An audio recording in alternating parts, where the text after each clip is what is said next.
What's up guys, this is Jeff and today I want to show you how to assemble this bike. If you haven't already watched the bike review, you can find it through the card at the top of this video or the link provided in the description section below. I apologize for the previous videos that only had music in them. Due to copyright issue, I had to replace all the sound with the just music.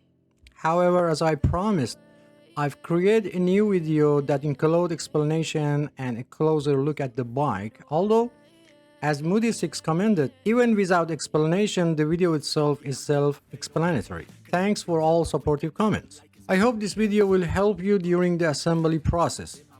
Before you start assembling the bike, it's important to note that the bike comes with a 1-year warranty as mentioned in the manual. To use the warranty, you will need to submit the warranty form along the purchase receipt, the bike serial number located under the body, and the bike model. You can find it on the frame. If the bike doesn't come with the manual, you can visit the manufacturer's website to access the required information and fill out the necessary details. To assemble this bike, you will require the following tools. Some parts of this video are common to all bikes, and in order to be able to give you a complete explanation, I've used several bikes.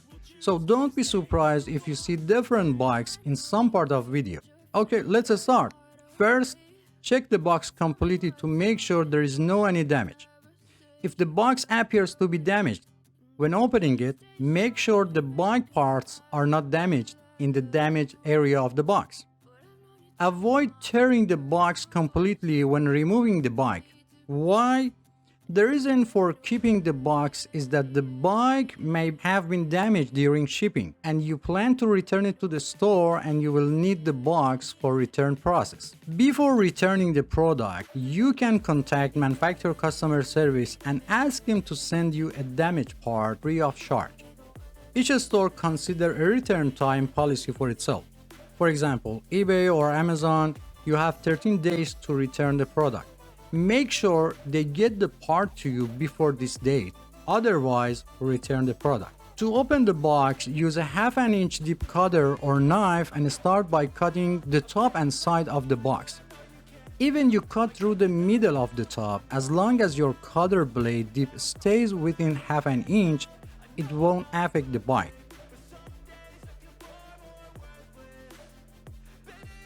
After opening the box, visually inspect the internal components including the wheels, front fork, rear derailleur and handlebar to make sure they are free of any damage.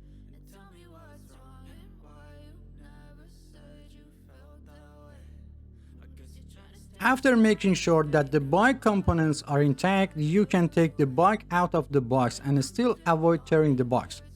To safely remove the bike, it's recommended to bend your knees slightly and place the box vertically and start taking the bike out in a slow and controlled manner. Pay attention to your posture. Do not put in too much pressure on your back to avoid muscle cramp. After removing the bike from the box, do not forget to check the inside of the box completely and do not throw away until you finish assembling the bike. Many times it happened that a small screw or nut was still hidden inside the box, even under the flaps.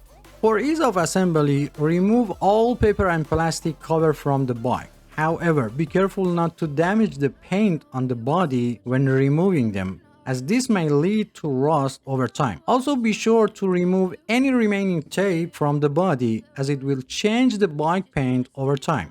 In the comments of my previous video, some have asked why I don't use a bike assembly tripod.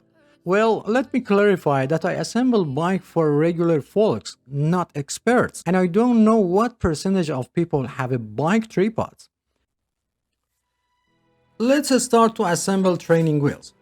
Each training wheel has 2 compression attachments on both sides. Place the training wheel in the desired location and simultaneously press the 2 compression attachments on each training wheel and push them inward to lock the training wheel in place. To remove training wheels, push the 2 compression attachments that hold the training wheels in place together and pull the training wheels out.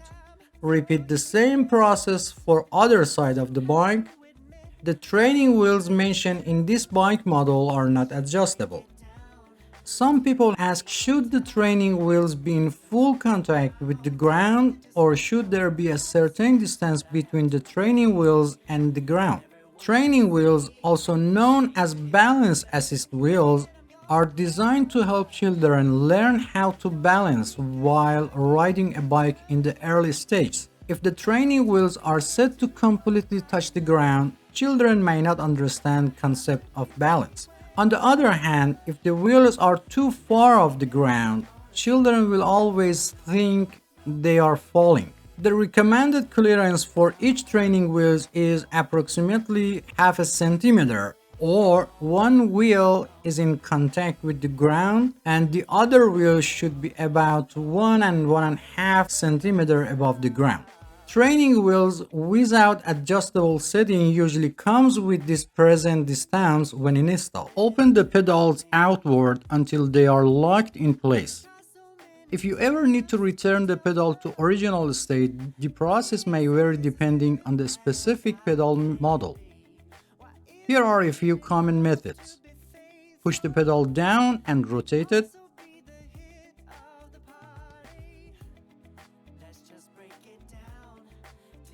Push the pedal down, pull the plastic lock and rotate it.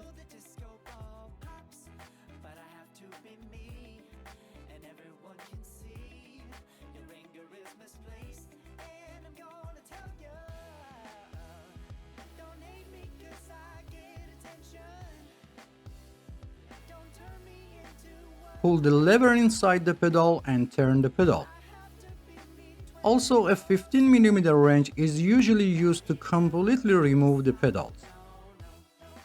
If your bike's head tube has a cap, remove both the top and bottom caps. The handlebar and fork should be installed together in the correct direction. Look for a hole on the one side of the fork bar, which will be on your right side. If there is a reflector on the fork, it will help you determine the correct installation direction.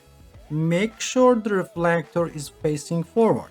Some models may have instructions or marking on the rear fork indicating the correct installation direction. Insert the stem rod into the hole and press the appendage next to the stem. Push it down until you hear a clicking sound. Try to connect them by hitting the top of the handlebar. In some cases, the plastic at the end of the stem rod might prevent proper locking of the stem rod and fork. Use pliers or another tools to remove the plastic and try again until you hear the clicking sound. Once installed, make sure the handlebar is securely locked by pushing up and verify that it doesn't come out easily. If you need to remove the stem rod, first open the cap above the screw, apply pressure to the appendage, and simultaneously push the stem rod upwards.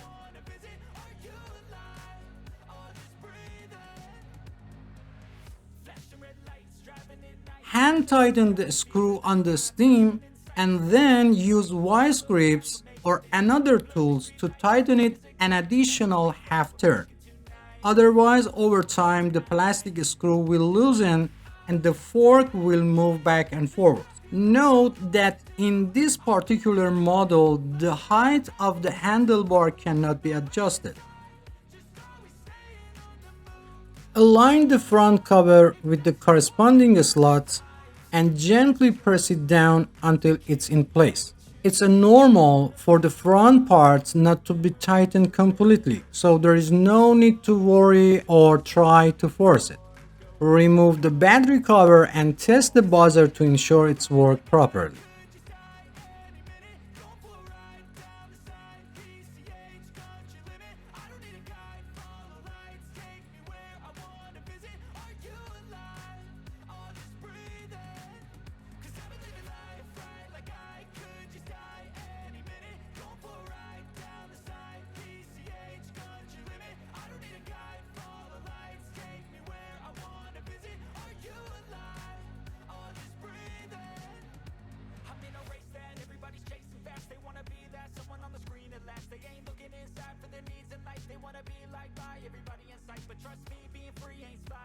remove the screws located below the sled.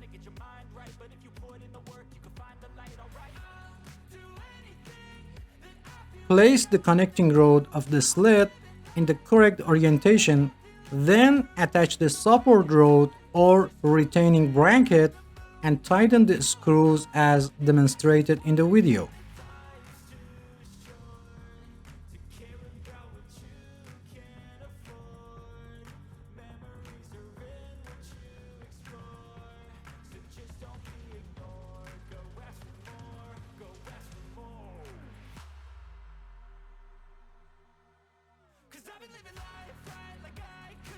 Open the bolt on the bike frame, insert the screw into the hole on the connecting rod or bracket and position the doll carrying sled in the desired location.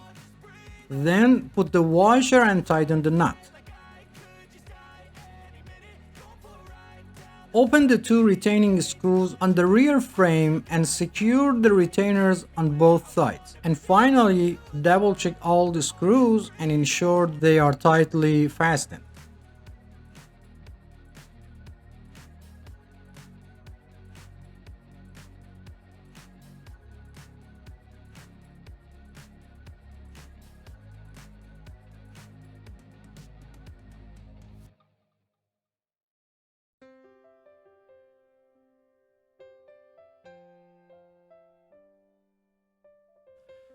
If the seat reflector is loose, use a Phillips screwdriver to tighten the reflector screw until it cannot move. Make sure the reflector is level and positioned correctly, and be sure not to over-tighten the screw as it might break the reflector. I recommended installing the reflector close to the seat lock after adjusting the seat height. Note that I'm mounting the reflector close to the seat for minimal height. Open the quick release seat post lever and place the seat post in the desired position. While holding the quick release seat post nut with one hand, turn the quick release seat post lever a few times with the other hand until it feels tight. Close the quick release seat post lever regardless of height and direction of the seat and test the movement of the seat. If the seat still moves, open the quick release seat post lever. While holding the quick nut, rotate the lever one full turn and test again. Repeat this step until the seat stops moving. After the seat is secure, open the quick release seat post lever and adjust the height and direction of the seat and close the quick release seat post lever.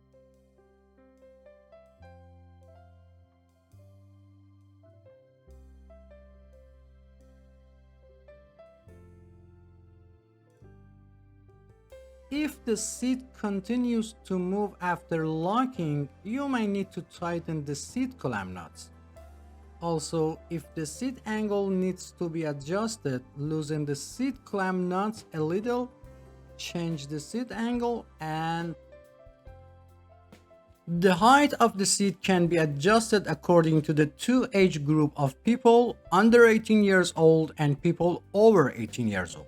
It's important to keep in mind that the body continues to grow until about 18 to 25 of age and then growth slows down. For children under 14, it's recommended to buy a slightly larger bike to accommodate their future growth and choose the right size for people over 18 years old. It should be noted that the age alone is not a determining factor and body size and proportion are more important. Some people may be 10 years old but have the same body size as a 13 years old. For bikes with training wheels, it's enough for children's toes to touch the pedals and they can turn them. For bikes without training wheels, the seat height is considered appropriate if toes can touch the floor while sitting on the seat, or one foot should be firmly on the ground while the heel of the other foot is flat on the pedal, or one foot should be on the ground while the toes on the other foot are placed on the pedal and the foot is slightly bent. If the bike has streamers, simply insert them into the handlebar hole and press them by hand. And make sure the streamers are installed in place and won't come off. At the end, it's necessary to check the work done and make sure that all bolts and nuts are properly tightened. When inflating tires, some people inflate the tire to the amount of air indicated on the tire. However, it's important to note that the value displayed on the tire represents the maximum air pressure that the tire can withstand. For most bikes, the recommended air pressure is between 25 to 35 psi. In another way, after inflating to 20 psi, sit on the bike to check the tire pressure. If the tire is not fully inflated, increase the amount of the air. Remember, the weight of the cyclist determines the amount of the tire inflation. To inflate the tire, first remove the valve cap and then put the air pump head on it. Sometimes this is difficult because by pressing the tube valve, the valve goes inside. If the tire is slightly inflated, first deflate it completely. Press your thumb on the back of the valve and place the air pump head on it. Inflate the tire halfway and make sure the tire is still on the rim. If part of tire pops out, release some air pressure, put the pops out area back inside the rim and reinflate it again.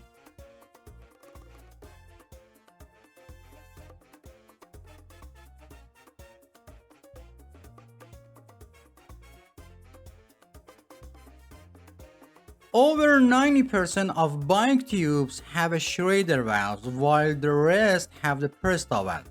For Presta valve, you either need an air pump that supports this type of valve, or you need a converter to conversion Presta valve to Schrader valves. To inflate the Presta model, first tighten the nut holding the valve on the rim. Then remove the valve cap and open the nut above the valve all the way.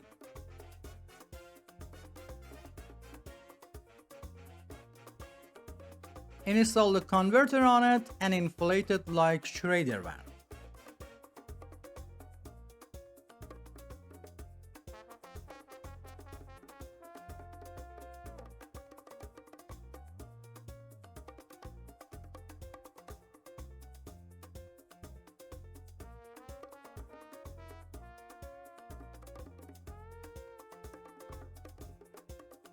After inflating, first remove the air pump head, then remove the converter and close the nut above the valve again.